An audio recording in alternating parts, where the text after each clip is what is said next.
మంత నియోజకవర్గానికి సంబంధించి చూసుకున్నట్టయితే పెరుగు సతీష్ ఇటీవల ప్రేమ వివాహానికి సంబంధించి మరి ఇక్కడ ఆత్మహత్య చేసుకున్నాడు. ఆత్మహత్య చేసుకొని సుమారు 25 రోజుల పాటు మృత్యుతోటి పోరాడి మరి ఇక్కడ ఆయన ఒక వీడియోను కూడా రిలీజ్ చేసిండు తన చావుకు ఎవరు కారణమని. మరి ఇలా ఏదైతే ఆ అమ్మాయికి సంబంధించి అమ్మాయి కుటుంబ సభ్యుల మీద మరి ఇక్కడ ఆల్రెడీ కేసు బుక్ చేసిండ్రు. ఏదైతే ఆత్మహత్యకు ప్రేరేపించారని కేసు బుక్ చేసిండ్రు. మరి ఇప్పటి వరకు కూడా వాళ్ళు అరెస్ట్ కాలేదు అని అంటే అసలు ఏం జరుగుతుంది? ఎవరు తప్పించుకోవడానికి ఎవరిని ఇరికించిండ్రు? ఆ ఇరికించిన వారికి కాపాడడానికి మరెవరు ప్రయత్నం చేస్తా ఉన్నారు?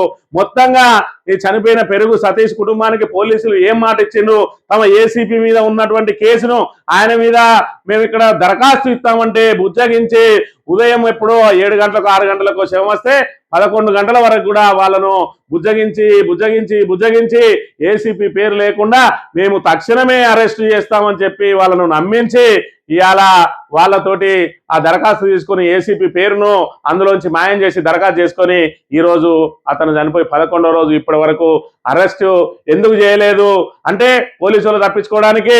మరి అమ్మాయి తల్లిదండ్రులను ఇరికిచ్చిందా? ఇప్పుడు ఇరికిచ్చిన తర్వాత మళ్ళీ ఏదైతే అధికార పార్టీకి సంబంధించిన కౌన్సిలర్ కాబట్టి మరి ఇక్కడ వాళ్ళ సారు మళ్ళా వాళ్ళని కాపాడడానికి ప్రయత్నం చేస్తా ఉన్నాడా?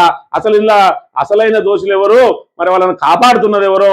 మొత్తంగా వాళ్ళ కుటుంబానికి జరిగింది మాత్రం పూర్తి స్థాయిలో అన్యాయం. అయితే ఇవాళ అమ్మాయి తల్లిదండ్రులు ఆల్రెడీ హైకోర్టులో క్వాష్ పిటిషన్ వేసిందట. ఇక్కడ క్వాష్ పిటిషన్ ఎన్నడేసిండు? 17వ తేదీన ఫైల్ చేసిండు, 18వ తేదీన రిజిస్ట్రేషన్ అయింది. మొన్న 18వ తేదీన ఆల్రెడీ క్వాష్ పిటిషన్ వేసిండు. ఏదైతే మా మీద మరి తప్పుడు కేసు బనాయించిండు పోలీసు వాళ్ళని వేసిందా లేదంటే మరి ఇక్కడ ఏదైతే ఆయనను బెదిరించిందే ఏసీపీ, మరి ఏసీపీ బాధ్యులు అవుతాడు కానీ మేమెట్లా బాధ్యులం అవుతామని చెప్పి ఇట్లేసారు. కానీ మొత్తానికైతే మాకు ఆయన చావుకు ఎలాంటి మరి సంబంధం లేదు, మా అమ్మాయికి ఆయనకేం సంబంధం లేదు, మా అమ్మాయిని వేధిస్తాడని చెప్పి మరి చెప్తే మేము కంప్లైంట్ ఇచ్చి మరి పోలీసులకు చట్టపరంగా కంప్లైంట్ ఇచ్చిన వాళ్ళు ఏం చేసారో మాకు తెలియదని అలా పేర్కొన్నారా, ఏం పేర్కొన్నారో తెలియదు. కానీ మొత్తానికైతే ఆ కేసును కొట్టాలని మరి ఇక్కడ క్వాష్ పిటిషన్ వేసిండ్రు.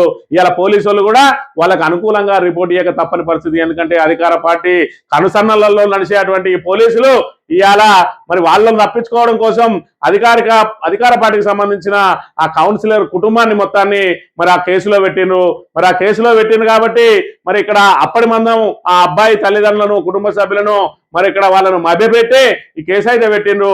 ఇవాళ వీళ్ళకి అధికార పార్టీకి మళ్ళీ వంత వాడుతూ ఇవాళ వాళ్ళని ఇప్పటి వరకు కూడా అరెస్ట్ చేయకుండా కేసే కొట్టుకుపోయడానికి సహకరిస్తా ఉన్నారని చెప్పి పెద్ద ఎత్తున మరి ఇక్కడ ఆరోపణలు అయితే వినబడతా ఉన్నాయి. మరి దీని ద్వారా ఏం తేలబోతుందో, పోలీసు వాళ్ళకి ఎందుకు మరి దొరుకుతలేరో, మరి చిన్న చిన్న విషయాలలో మరి ఇక్కడ పెద్ద పెద్ద టీములు పెట్టి తింపేటువంటి పోలీసులకు మరి ఎందుకు పక్కనే ఉంటున్నటువంటి ఆ కుటుంబం ఎందుకు దొరుకుతలేదో, వీళ్ళు ఏం ప్రయత్నం చేస్తలేరా?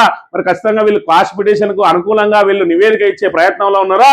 మరి 2-3 రోజులలో అదేదైతే ఆ లిస్టింగ్ అయిందో, ఆ ఏదైతే విచారణ ఉంటుందో ఆ రోజు దాంతో పూర్తిగా తేటతెల్లం అవుతుంది. ఇవాళ కూడా రంజాన్ ఉన్నది, మొన్న ఉగాది ఉన్నది, మరి అదే విధంగా సండే ఉన్నది. మరి మండే రోజు వాళ్ళకి లిస్టింగ్ అయిద్దా, మరి టేబుల్ మీదకి వస్తుందా? వచ్చిన తర్వాత ఆల్రెడీ ఇక్కడ నోటీసులు కూడా అందరికీ ఇష్యూ అవుతా ఉన్నాయి. ఎవరెవరికి ఇష్యూ అవుతా ఉన్నాయి అని అంటే, state of Telangana representative by it's public prosecutor high court at Hyderabad through station house officer ద్వారా, మరి మంత్రి స్టేషన్ హౌస్ ఆఫీసర్ ద్వారా అంటే SHO SI ద్వారా మరి public prosecutor high court public prosecutor గట్ట అదే విధంగా పెరుగు దుర్గమ్మ ఎవరైతే అబ్బాయి వాళ్ళ తల్లి ఉన్నదో వీళ్ళు రెస్పాండెంట్స్ వీళ్ళకు పిటిషన్లు రాబోతా ఉన్నాయి.